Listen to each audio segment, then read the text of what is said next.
말씀 함께 보겠습니다. 누가복음 24장 36절에서 43절입니다. 여러분들, 우리가 이 시간의 흐름을 하나 주목해야 될 것이 있는데 월요일 본문 한번 보실까요? 월요일 본문 안식 후 첫날 새벽에 여자들이 준비한 향품을 가지고 무덤에 갔습니다. 그런데 돌이 옮겨진 것, 그다음에 예수의 시체가 보이지 않은 것 가지고 근심을 하죠. 그러나 말씀을 기억하고 이 여자들이 무덤에서 돌아가 모든 11사도와 모든 이에게 알립니다. 근데 사도들은 허탄한 듯 들려서 믿지 아니하고 베드로는 막 무덤에 달려가 보고요, 놀랍게 여기며 집으로 돌아갔다라고 되어 있는 게 이제 첫째 월요일 날 본문이었습니다. 그리고 13절 보실까요? 그날에라고 있죠. 누가는 약간 좀 치밀합니다. 그래서 그 시간의 구성이 어떻게 되는지 우리에게 정보를 알려주고 있죠. 그날에, 그러면 그 베드로가 막 달려가고 바로 그 장면을 보고 놀랍게 여기며 집으로 돌아갔던 그날입니다. 그러니까 새벽보다는 조금 시간이 더 경과되었겠지만 그래도 그날입니다. 자, 그날에 어떤 일이 벌어졌나요? 예수님께서 갑자기 엠마오로 가는 두 제자라고도 얘기하고 두 사람에게 나타나셨죠. 그리고 이 사람들이, 자, 여기 보시면 29절, 그들이 간구나 이르되 우리와 함께 유하사이다, 때가 저물하고 날이 이미 기울었나이다 하니 이에 그들과 함께 유하러 들어가시니라. 자, 그들과 함께 음식 잡수실 떡을 가서 축사하시고 떼어 그들에게 이르시되 눈이 밝아지죠. 그런데 예수는 그들에게 보이지 아니합니다. 자, 아직 잠자지 않았어요. 그죠? 유숙하러 들어갔다가 식사하다가 갑자기 예수가 같이 있다가 안 보입니다. 근데 깨닫습니다. 근데 어제 제가 그 기도회 때 말씀드린 것처럼 곧 그때로 일어나, 그러니까 마음이 뜨거워졌을 때 그들의 반응이 뭐냐면 그때로 일어나 예루살렘으로 돌아가 알려진 것들을 말했다라고 이야기하죠. 자, 그러니까 그걸 계속 이어지는 거예요. 그 날에서. 날은 좀 저물어 갔겠지만, 예루살렘으로 돌아가, 이런 것들을 뭐죠? 34절, 제자들이 뭐라고 합니까? 11 제자들이 주께서 과연 살아나시고 시몬에게 보이셨다 라고 이야기하고, 두 사람도 이제 같이 합세해서 길에서 된 일과 예수께서 떡을 떼심으로 자기들에게 알려지신 것을 말하더라. 이것들이 계속 연속적으로 진행이 됩니다. 자, 그러다가 36절 오늘 보실까요? 이 말을 할 때에, 그러니까 날이 완전히 기울었는지 저물었는지 그 다음 날인지 새벽인지 정확하진 않지만 그거와 연관되어 있는 그 시간입니다. 자, 그런데 예수께서 친히 그들 가운데 서서 이르시되, 갑자기 예수님께서 등장하십니다. 지금 월요일 본문부터 오늘 본문까지 예수님께서 지체하지 아니하신 것들을 볼 수가 있어요. 부활하신 예수님이 지체할 이유가 없었던 모양이죠. 그리고 없습니다. 그리고 그것들을 제자들에게, 또 엠마오로 가는 두 사람들에게 아주 정확하게 나타나시고 말씀을 풀어서 설명하시고 그들의 가슴을 뜨겁게 하시고, 지금 볼까요? 예수님께서, 부활하신 예수님께서 그들 가운데 임하시고 그들 가운데 일하시고 그들 가운데 역사하세요. 지체하지 아니하시고, 저는 이것을 누가가 기록한 어떤 그 시간의 흐름 속에 예수님께서 지체하지 아니하시고 연속적으로 계속 움직이신다라는 것을 오늘 주목하게 했습니다. 왜냐하면 굳이 시간 구성을 사람들 이렇게 집중하지도 않는 그 시간을 이렇게 주목할 필요가 없는데, 누가는 이것들을 주목해서 그날 새벽에, 또 그 말하던 그때에, 또 그들이 그 즉시로 달려가, 그리고 그때에 라고 해서 예수님께서 그때마다 필요한 사람들에게 나타나셔서 모든 것들을 진행하고 계세요. 여러분들, 근데 결국 이 모든 것들은 누구를 위함일까요? 결국 이 부활하신 예수를 알리기 위함이지만, 결국 이 제자들과 믿지 못하는 그 의심하는 사람들, 그리고 이것들을 정말 그들을 위하여 알리기 위한 그 예수 그리스도의 온전한 그 배려죠. 저는 우리 교회 공동체나 여러분들의 그 각 가정에 예수님께서 여전히, 저는 지금도 마치 지금 이 장면과 같이 지체하지 아니하시고 지금도 아주 성실하게 그리고 신실하게 정말 지금도 일하고 계시다고 저는 믿습니다. 근데 우리가 그것들을 모를 뿐이고 우리가 느끼지 못할 뿐이지, 이 지체하지 아니하시는 그 주님, 우리 삶 가운데 왜 지금 이 모든 것들이 정체되어 있고 멈춰 있습니까? 라고 이야기하지만 우리가 신구약 중간기에도 봤어요. 열강의 변천을 통해서 주님은 끊임없이 일하고 계셨거든요. 그리고 우리의 삶 가운데도 지금 여전히 일하고 계십니다. 어제도 우리 남성들과 이야기를 나누다가 우리가 이제 어제 본문에 그런 게 나왔잖아요. 눈이 밝아집니다. 그래서 예수인 줄 알아보죠. 그런데 만약에 눈이 밝아지지 않았다면, 눈이 밝아지지 않은 상태에서 두 사람에게 제가 가서 만약에 이렇게 질문했다면, 당신 예수님 만났습니까? 라고 물어봤다면 그들은 뭐라고 대답했을까요? 만난 적 없다고 얘기할 거예요. 눈이 밝아지지 않았다면. 내가 어떤 사람은 만났지만 난 예수는 만나지 못했다 라고 했을 거예요. 근데 그들이 눈이 밝아지니 이제 예수인 줄 아니까 그 후에 찾아가서 그들에게 물어봤다면 오늘 같은 대답했을 거예요. 어제 마지막 본문처럼 예수가 우리에게 나타나셨다라고 이야기할 거예요. 과거에는 어떤 사람과 단지 얘기한 것뿐이었어요. 근데 우리가 눈이 밝아지니 단지 어떤 사람과 이야기 나눈 것이 아니라 예수님과 대화가 나눈 것들이 깨달아지기 시작하는 거예요. 그러니까 우리가 이것이 매우 중요합니다. 예전에 그냥 지나가는 사건이었어요. 근데 우리가 눈이 밝아지니 그 사건이 어떤 사건이다? 지나가는 사건이 아니라 예수님께서 우리에게 찾아오신 사건이라는 거예요.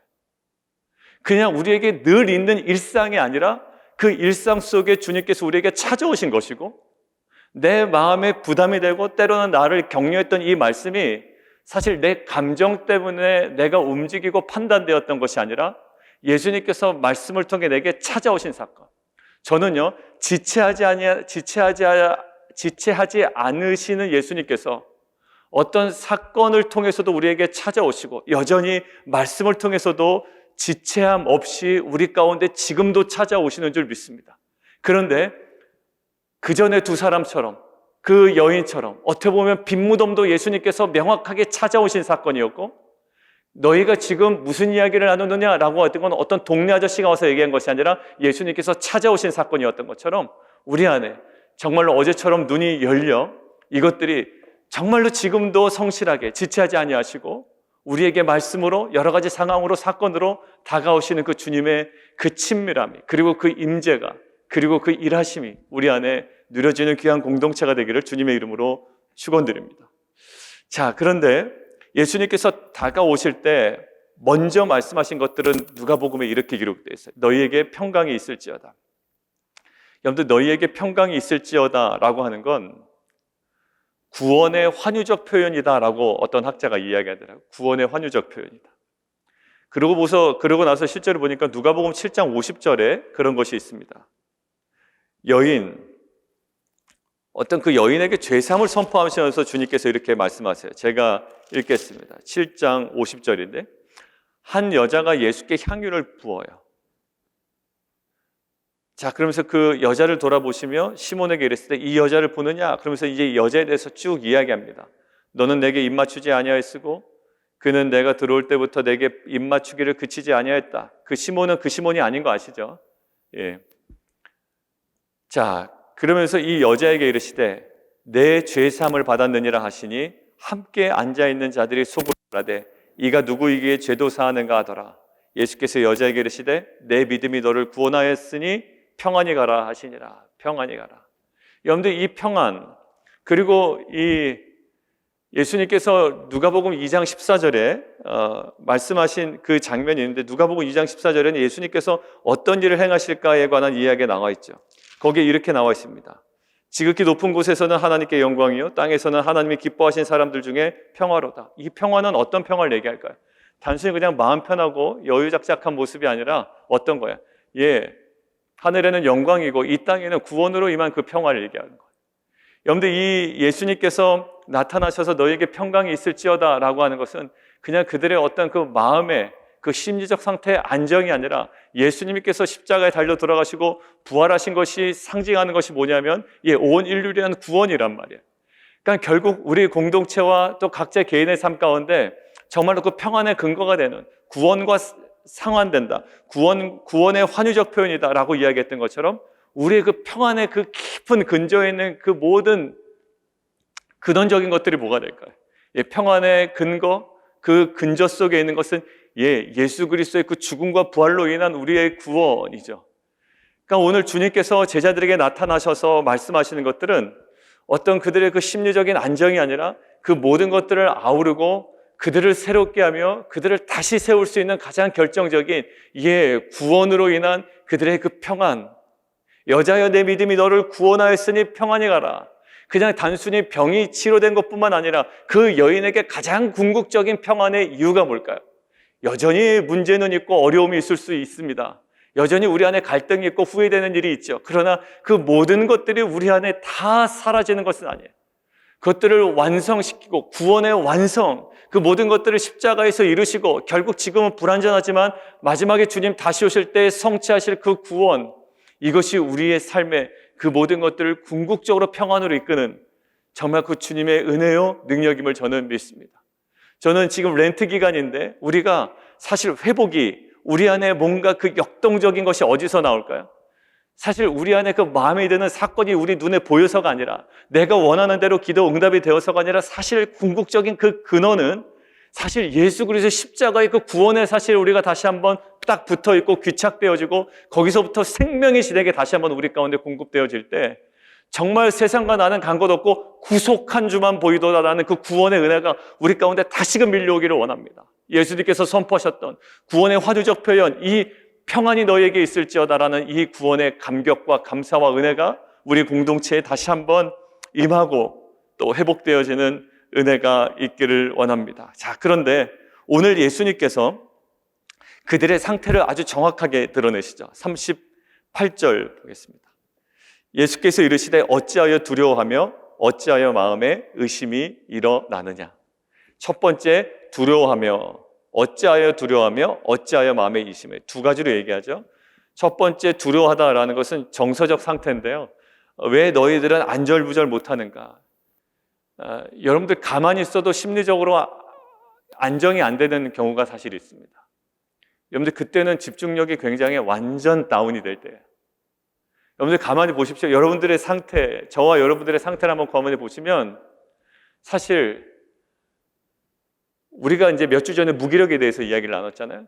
여러분들 무기력의 상태가 안정된 상태인가요? 불안한 상태인가요? 굉장히 불안한 상태입니다.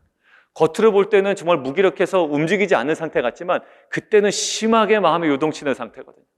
해야 되는데 하지도 못하고 안 해야 되는 걸 오히려 하고 있고 여러분들 마음이 오히려 그때 굉장히 많은 흔들리거든요. 지금 볼게요.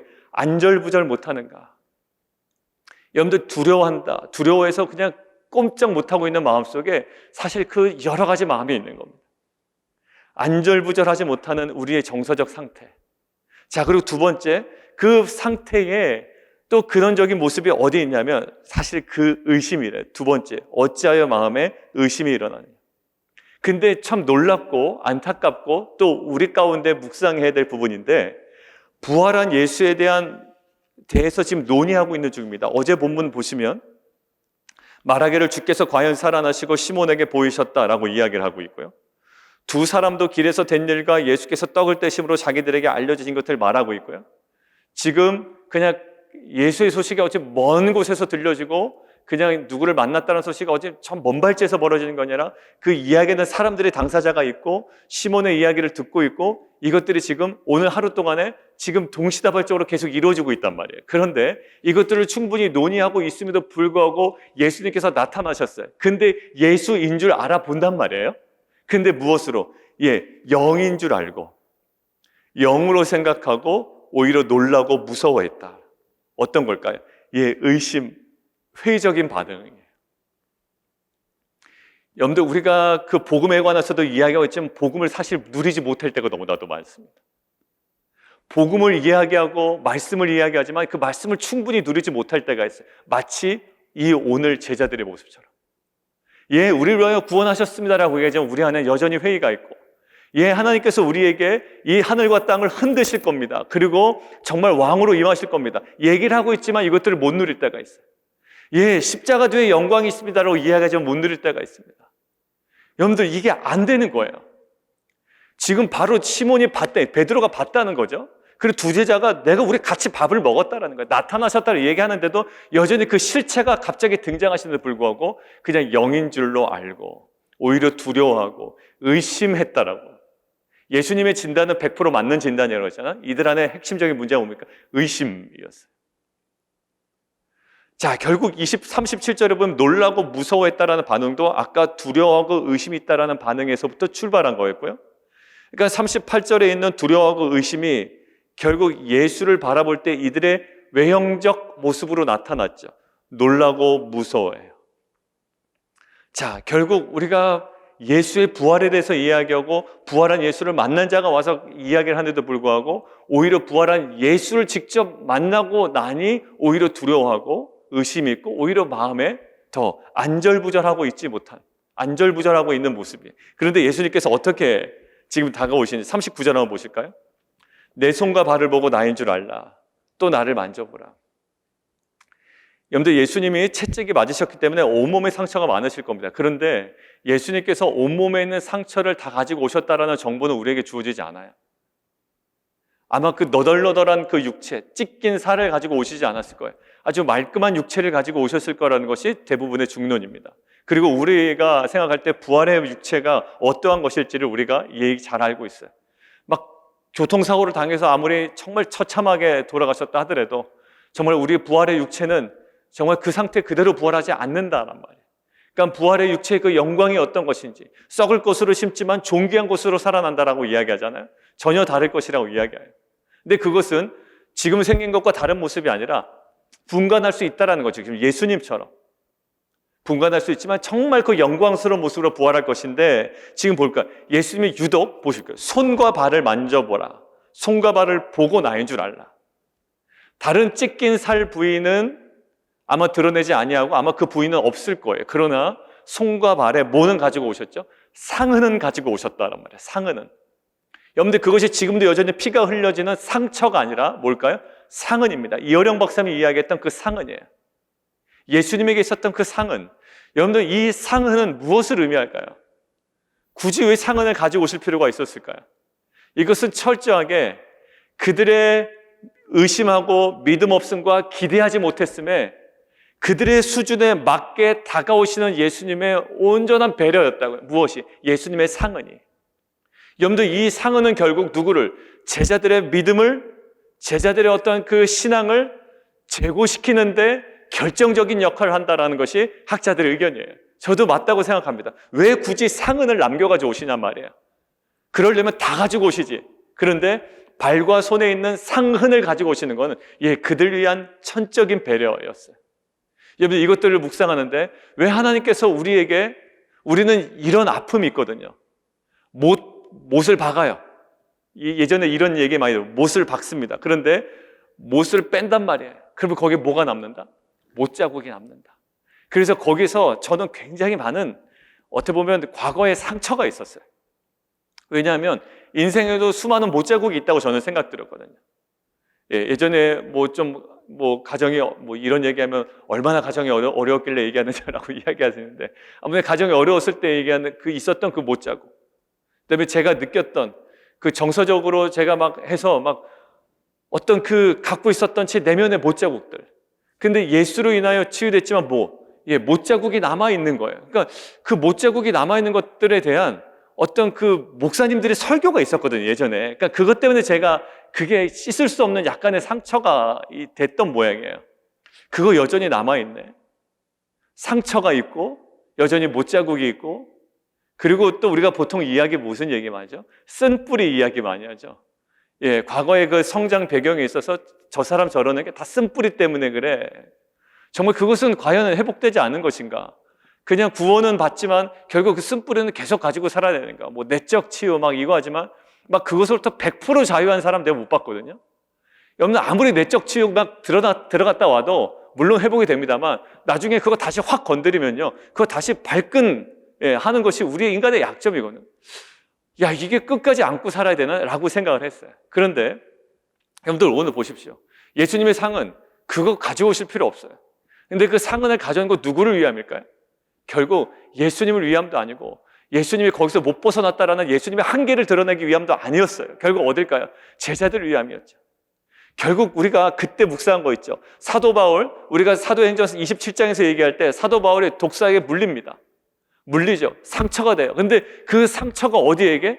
결국 사도 바울의 어떤 그 사도 바울의 개인적인 부분에 있어서 도움이 되는 것이 아니라 그 손으로 뭐 한다? 그들에게 병든 자에게 안수하고 어떻게 돼요? 예, 그들이 회복되고 치유된단 말이에요.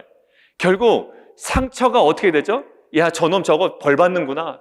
결국 바다에서는 못 죽었지만 결국은 어떻게 살아났지만 저거 결국 독사에 물려서 죽는구나 라고 생각했던 그들의 사고방식을 단번에 바꿔버릴 수 있는 그들을 위한, 그들을 구원하기 위한, 그들을 회복시키기 위한 뭘까요? 그게 바로 상흔이 된단 말이에요. 사랑하는 성도들, 우리 안에 아직 다 깨끗하게 치워지지 않아요. 아마 예수님 오실 때까지 때로는 그 상처 때문에 힘들어할 수 있지만 그때 우리가 설교 제목이 뭐였습니까? 상처가 영광이 되는 인생, 상처가 사역이 되는 인생. 예수님의 십자가의 그 못자국이 여러분들 없어서 오히려 없이 오실 수 있는데 결국 어떻게? 이 상처가 뭐가 됩니까? 이 상처가, 이 상흔이 결국 제자들을 세우는 사역이 되고 영광이 된단 말이에요. 어떻게 돼요? 손과 발을 보이십니다. 그들이 이 예수를 이제 믿기 시작하실 거예요. 그들의 신앙이 자라나게 됩니다. 변화된 모습 볼까요? 41절. 그들이 너무 기쁨으로. 여러분들 이 상흔이, 예수의 상흔이 이제 그들에게는 영광이 되고요, 사역이 되고요, 이 열배가 돼요. 놀라고 무서워했어요. 37절에. 그리고 두려워하고 왜 의심하느냐라고 이야기했던 그들의 모습이 이제는 너무 기쁨으로 아직도 믿지 못하고 놀랍게 여길 때, 목사님이 이게 믿지 못했다고 얘기하는데요, 그렇지 않아요. 부활을 여전히 믿지 못했다는 것이 아니라 우리가 뭐죠? 야, 이게 꿈이야 생수야? 내 뺨 좀 때려봐 라고 할 때 그것이 의심이 아니라 너무 기뻐서 하는 행동이잖아요. 그러니까 이것이 그 부분입니다. 놀람에 대한 수사학적 표현인데 기쁨과 놀람으로 인해 그 사실을 충분히 깨닫지 못할 정도로, 제대로 깨달지 못할 정도로 이것이 너무 기쁜 나머지 나올 수 있는 그 표현, 그 방식, 그런 어떤 자세, 태도였어요. 부활을 믿지 않았다면 기뻐하지 않았을 거예요. 결국 어떻게 될까? 그들이 이제 부활의 주님을 이제 믿게 됩니다. 무엇으로? 예수의 그 상흔, 상처로. 여러분들, 우리의 인생의 그 상흔이 우리에게는 정말 깨끗이 없어지기를 원해. 그것만 건드리면 실은 막 눈물이 날 때도 있고요. 그것만 건드리면 아플 때도 있고, 그것만 건드리면 움츠릴 때도 있고, 그것만 건드려도 숨고 싶을 때가 있고, 그거 드러내지 않고 싶을 때가 있어요. 그런데 그 상흔과 상처가 결국 주님께서 그 하나님 나라를 위하여, 그 영혼을 위하여 정말 그 영광스러운 사역으로 우리를 이끌어 가실 줄 믿습니다. 여러분들, 예수님의 임재, 그 나타남은 결국 뭘까요? 제자들의 믿음을 자라나게 했고요, 그것들의 결정적인 역할이 손과 발의 상흔, 상처였습니다. 결국 마지막에 예수님께서 더 결정적인 장면 하나 보여주시는데, 구운 생선 한 토막을 드리고 결국 받으사 그 앞에서, 에노피온이라고 이제 학자들이 거기 주목하더라고요. 그 앞에서 잡수시더라. 야, 내가 잠시 먹고 올게 라고 하는 게 아니라 그 앞에서 드시더라. 여러분들, 주님은, 부활하신 주님은 멀리 계시지 않으셨어요.